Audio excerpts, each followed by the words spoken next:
Welcome to Retire Rich, Tales of Financial Freedom with Mark Hernandez and Carlos Lopez from M.A.H Financial.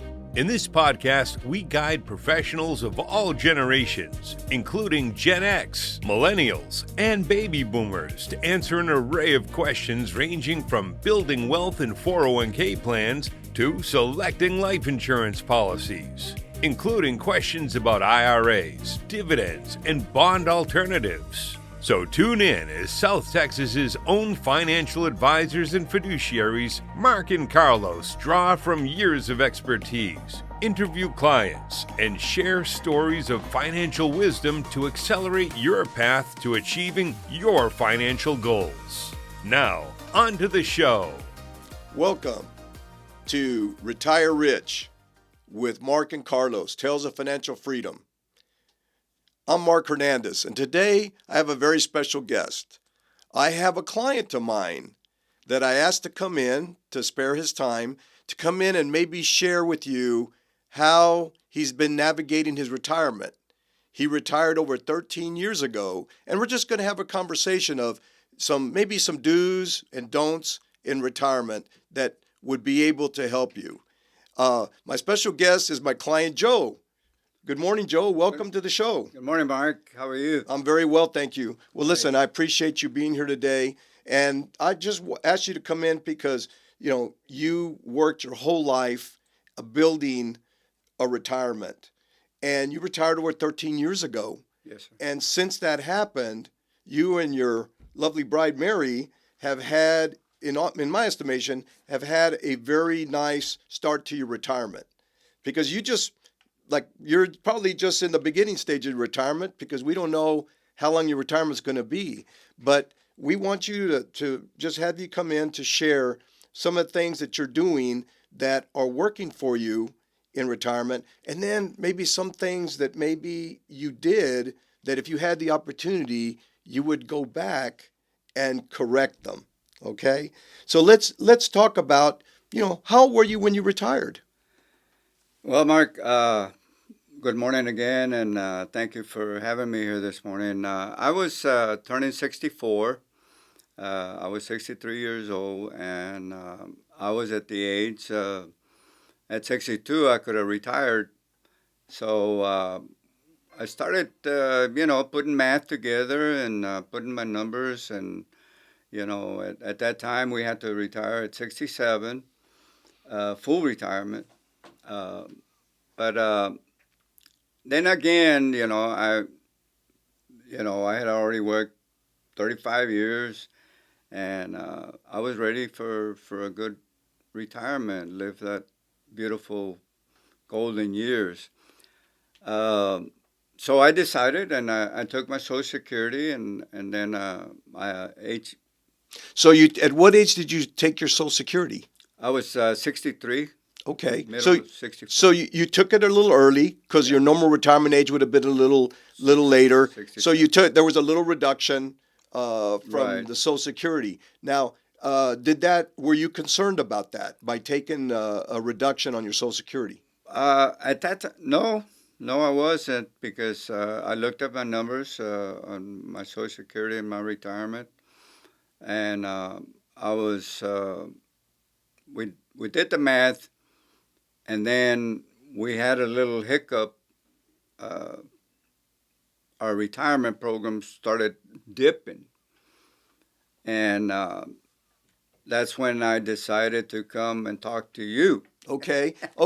So you and your wife sat down, crunched the numbers to see at that point if retirement was a viable option for you. Right. And at that time, at the age of 64, you decided to retire, and you also decided to start receiving your Social Security a little earlier. Right. Okay.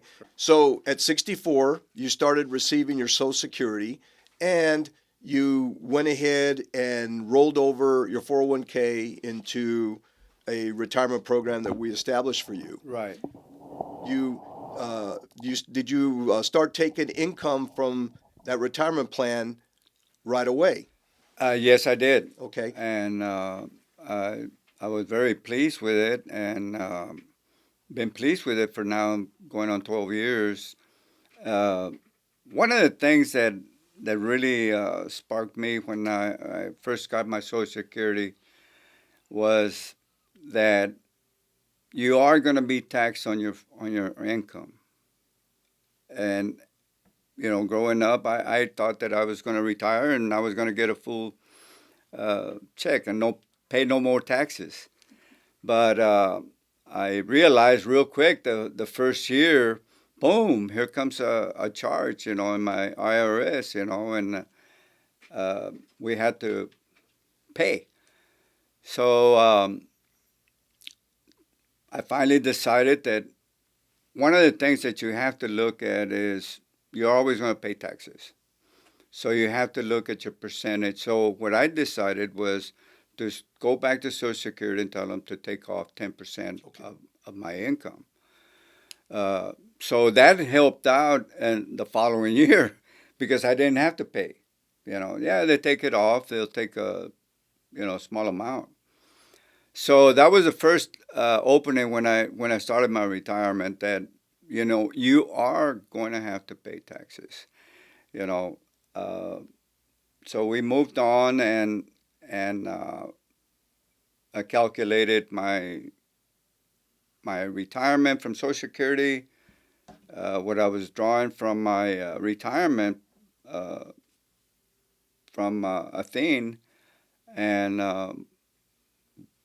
I was pretty well secured. But as the years goes on, every year or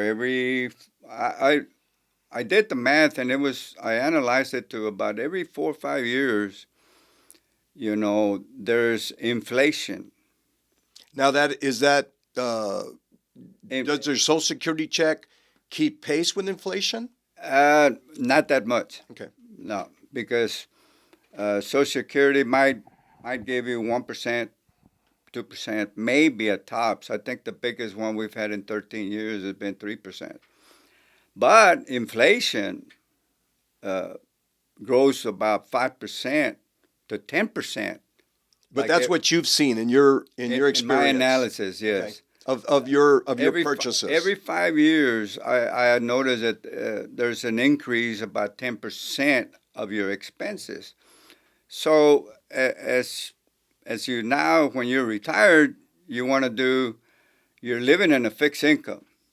Your wages are not going to grow as when you were working at 5, 8%. You know, Today, you're lucky if you get 3%. You know, so you have to do a lot of analysis, and you have to really look at your budgets. You have to really budget. My So wife, before you retired, you already worked on a budget. right? And then after you retired, you since then, one of the things that you recommend people do is constantly review your budget. Is that correct? Every year, my wife and I sit down around November and December, and we budget for the following year. We That's religiously. We have to because electricity is going up, insurances are going up, and you have to make adjustments. You have to really start analyzing your budget for the following year. So when we sit down, we look at things and we outline, you know, uh, what are your fixed income, or your fixed Fixed expenses. expenses. Well, you're gonna have if you have a mortgage. Luckily, we don't have a mortgage, but you have your car expenses, you have your insurance expenses. There's Electricity, cell phones. Those are fixed. Yes. And then you have to look at your variable. Now, those are the ones that are in danger when you have your variable because those can go out of control. Now, what are variables? Well, variables can be your grocery bill, your miscellaneous expenses. Uh, you just want to go to the restaurants every day. Uh, you know, restaurants are very expensive. They working around anywhere between 100 150% markup, and that can creep up on you. When you go up to, you know, just to eat at a restaurant every day. So we have had to make those adjustments. So, what advice would you give someone now? Go back to before you were retiring. You were having conversations, doing the crunching the numbers. You knew what your fixed expenses were. Did you have a mortgage still when you retired? Uh, no, Okay. no, You no. you so that's one of the biggest The biggest expense. expense. So if you don't have a mortgage, then that gives you a plus leaning you To into think, retirement. to Exactly. think, to Now, what advice would you give people to control the fixed expenses is one thing, but what advice would you give my listeners in regards to the variable expenses or discretionary expenses? How can they control those in retirement? Well, variable expenses, just by walking into a store to do your shopping. Are you planning your shopping? Do you plan? Are you organized at home? You have to, before you even step out of your house, organize your pantries, organize your kitchen, your refrigerator. Make sure that you don't go buy a couple of dozen of eggs when you already have a couple of dozen of eggs. That's a good example right there. Do you know what you have on hand so that you don't go and spend that extra money when you don't need to because you have it at home? So, organizational skills are very important. Very, very important. Organize your home, your closets. A lot of people, you know, go shopping just to go shopping. But, if you have a closet full of shirts, why go and buy another shirt if you don't need it? Right. So organization is very, very, very important. Planning, make out a list. Make a list of your groceries. Never, never go shopping without a list in a grocery store because they do a great job for you to buy impulse. Oh, look, here are the cookies. Let's buy them. Here are the chips with the free item. Buy it. But, you don't need it. You don't need it. Buy what you have in your list. Now, how else can that's a great advice, being organized, having a plan. Because a lot of times people think when they retire, yeah, everything is easy. I just do whatever I want to do when I want to do. But you're saying because now you're more on a fixed expense, have fixed income coming in, that you need to be maybe even more organized. Would that be? Correctly. Okay. Okay. And be conservative. Be conservative. Now, when you do that and you have a good plan, you have very good organizational skills, um, you can save money. I always have a saying that less is more. When you have less, you're going to have more. And what is that? Well, you have less of impulse items, but you're going to have more what? Funds. So those funds you can use for entertainment, for your vacation, to help the church, help your neighbor, you know, uh, share with other people. So less is more. What does that mean? Well, do you need 3 gallons of milk? No, just buy one. That's less. But you're going to have $10, $20 more in your pocket. So at the end of the year or every 6 months, you want to take a vacation. Hey, babe, you got the funds there. You see, when you're working on a fixed income, you make money. You get a paycheck by controlling expenses. That's the bottom line, because you're not gonna get a paycheck You get your retirement check, but that's fixed. So where I'm getting at is, you are going to make money on your fixed income by cutting expenses. And live a good life. I've been retired 13 years now, and we have a great time. That's wonderful. We have a great time. But we control expenses. Believe me. My wife, I mean, she does a great job with it, and we both learn, but we help the church, we help the schools, we help family members. That's wonderful. We have a good program for our grandchildren. As a matter of fact, we just got a 2-3 month grandson, and we're gonna go buy him a life insurance. The other two, they already have life insurance. See, that is the extras. How can we do that? Because we control expenses. So, and why would you want to buy a 2-month, 3-month baby life insurance? Well, that life insurance turns into college degree 18, 20 years from now. Yeah, there's the benefits. It's a benefit. Yeah, they've got plenty of time for the benefits to grow. They get equity. They get, but we've been able to do that because we control expenses.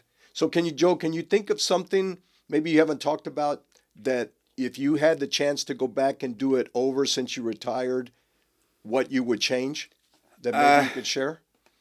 Yeah. Well, like right now, we have 2 vehicles. Okay. We have 2 vehicles, and at the beginning, well, we said, yeah, we can afford it. We can do this, and have 2 vehicles. But now, as we retired, my wife retired. We're always together.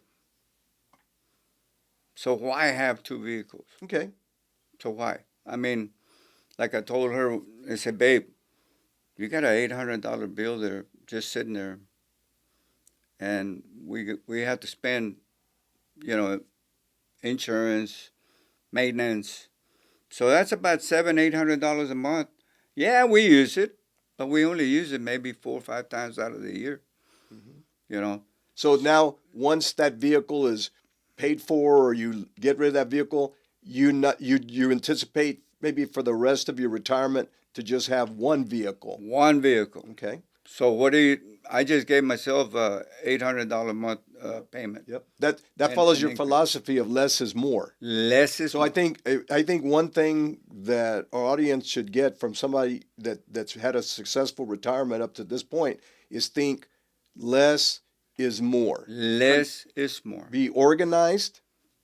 Control those expenses. Control expenses. Okay. Now, when you look for the rest of your retirement, what do you look forward to, and in what would you like to see down the road for your retirement?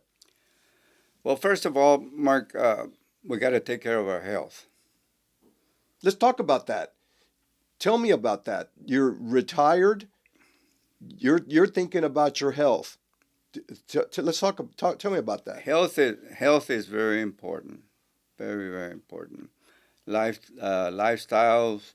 You have to change your lifestyle, because I'm 76 years, and today I cannot do or think about doing what I used to do 40, 50 years ago. Mm-hmm.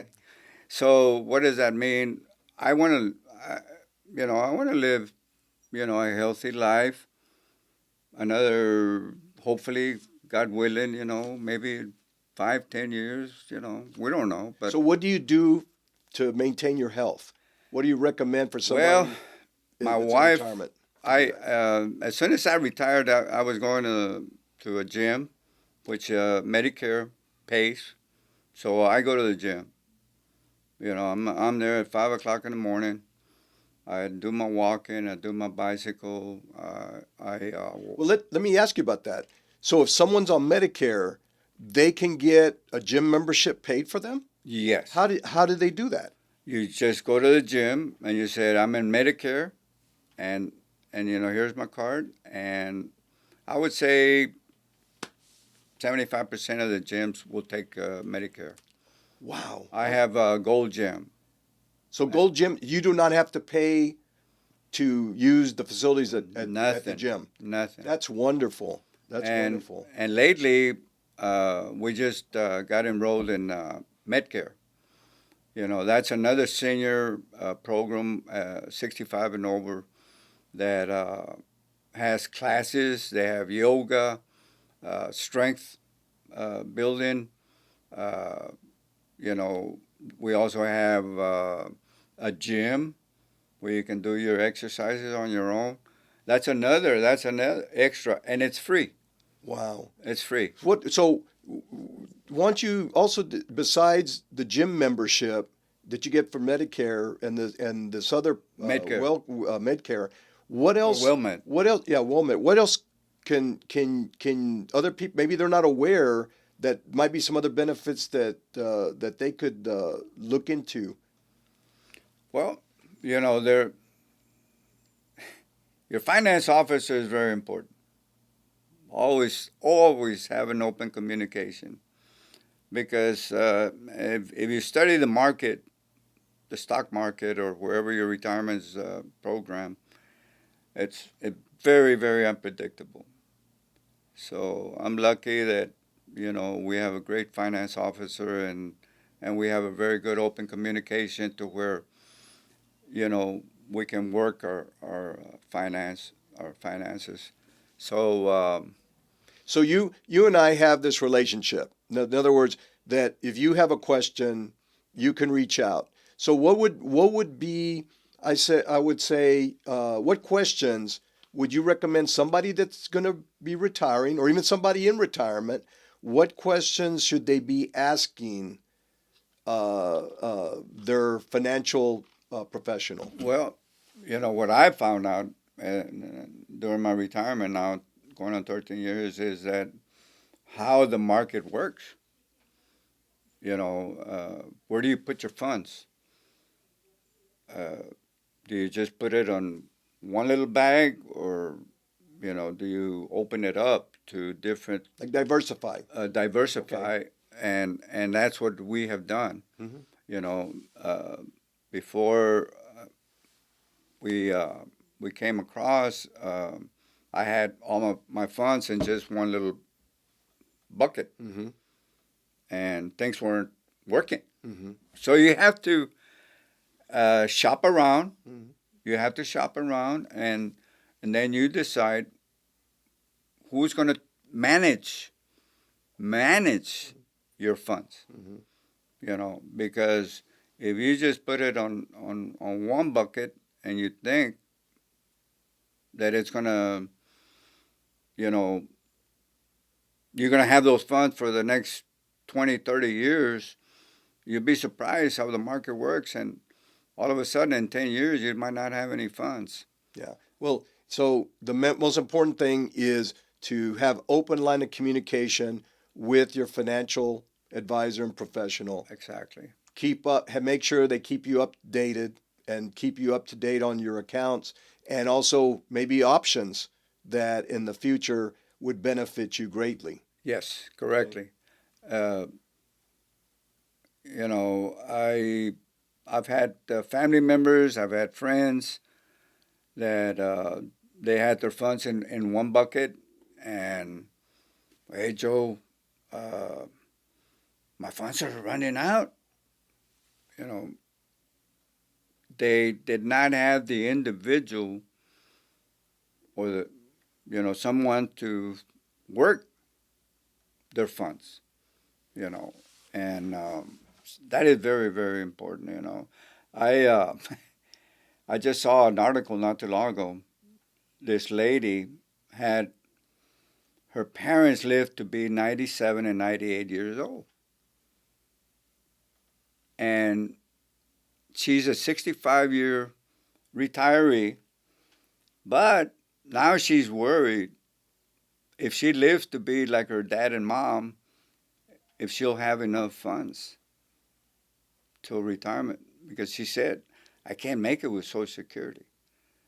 So she was looking at somebody to manage her funds to at least carry her all the way into 1995 because the longevity of her parents. But Joe, let me tell you, if you live to 95, you're going to still be successful because, like you outlined earlier, you have a plan, I have a plan. you're organized, and you review your plan with your spouse, like you said, annually, Every year.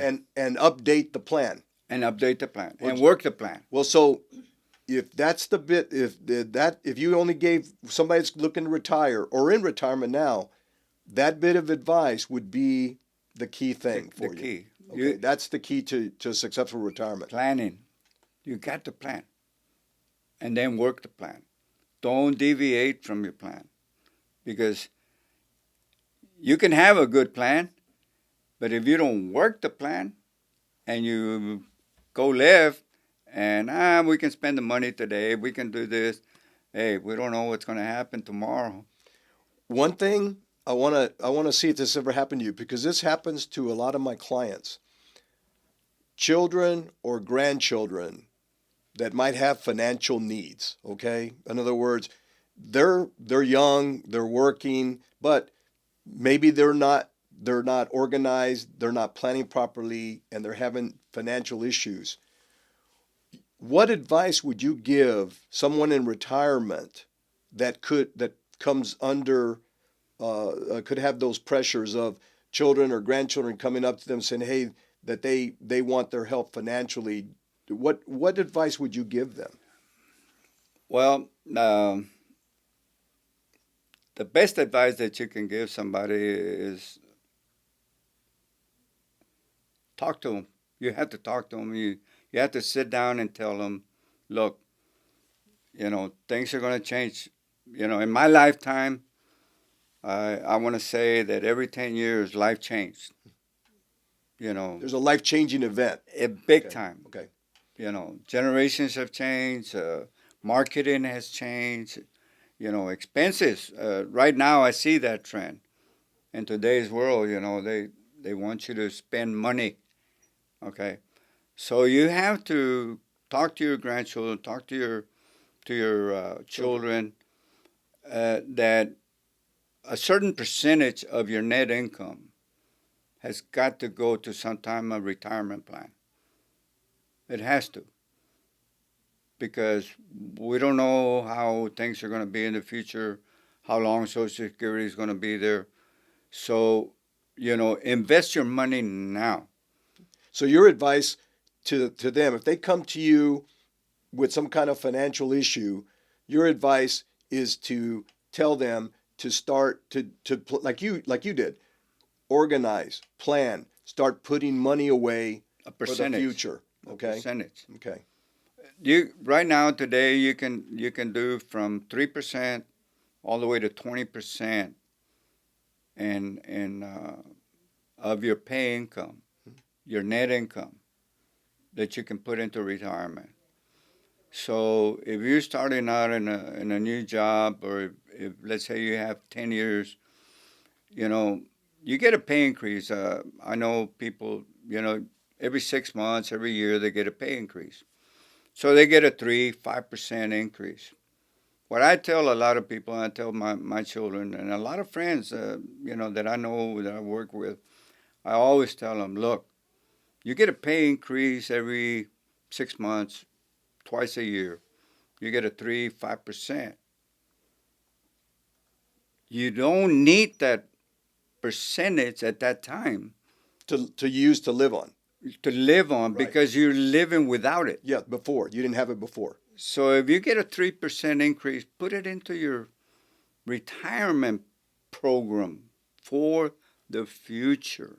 So that's great advice because to live a comfortable, successful retirement, first off, you've got to build that retirement, correct? Exactly. Okay. Exactly. And Joe, I want to thank you for your great advice and for your experience. I think that my listeners, the one thing I think they're going to grab on is the have a successful retirement, even to build a successful retirement, is to plan, to be organized, Organized. and to follow through on that plan and not deviate from that plan. Don't deviate. That's fantastic advice. The other thing is to constantly review your plan, and it's wonderful that you and your spouse work together and do that. So that way, I assure you, if you do reach 95 or 97, that you're still going to be living a comfortable retirement. Right. And don't forget, less is more. Less is more. You hear that out there? Joe, thank you very much for your time thank today. you, Mark. Thank you. Thank you for having me. Thank you for listening to Retire Rich, Tales of Financial Freedom. Have questions about topics covered during the show? Visit our website at www.mahfinancial.biz or give us a call at 956-994-0407. Don't forget to click the follow button to be notified when new episodes become available. Investment advisory services and financial planning services are offered through Simplicity Wealth, LLC, an SEC-registered investment advisor. SEC registration does not constitute an endorsement of the firm, nor does it indicate that the advisor has attained a particular level of skill or ability. Insurance, consulting, and education services offered through M.A.H. Financial. M.A.H. Financial is an unaffiliated entity from Simplicity Wealth. Clicking the like button does not constitute a testimonial for or an endorsement of our investment advisory firm, any associated person, or our services. Clicking the like button is merely a mechanism to circulate our page. Like is not meant in the traditional sense. In addition, postings to our page must refrain from recommending us or providing testimonials for our investment advisory firm. Because the SEC and state securities regulators generally prohibit testimonials, any such postings are subject to swift removal.